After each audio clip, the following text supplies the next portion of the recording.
योगेन चित्तस्य पदेन वाचा मलं शरीरस्य च वैद्यकेन योपाकरोत्तं प्रवरं मुनीनां पतञ्जलिं प्राञ्जलिरानतोऽस्मि।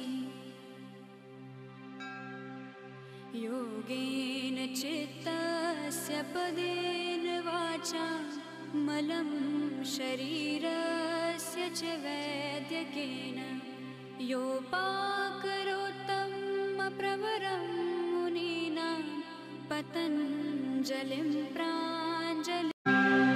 योगेन चित्तस्य पदेन वाचा मलं शरीरस्य च वैद्यकेन योपाकरोत्तं प्रवरं मुनीनां पतञ्जलिं प्राञ्जलिरानतोऽस्मि।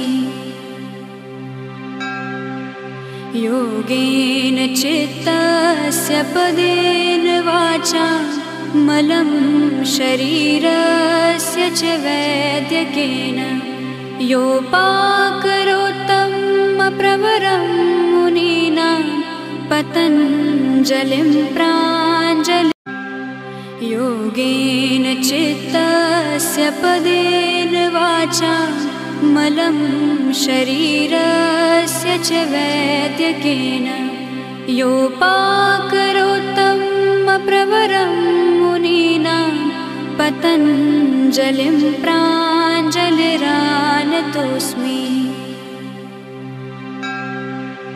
योगेन चित्तस्य पदेन वाचा मलं शरीरस्य च वैद्यकेन योपाकरोत्तं प्रवरं मुनीनां पतञ्जलिं प्राञ्जलि। योगेन चित्तस्य पदेन वाचा मलं शरीरस्य च वैद्यकेन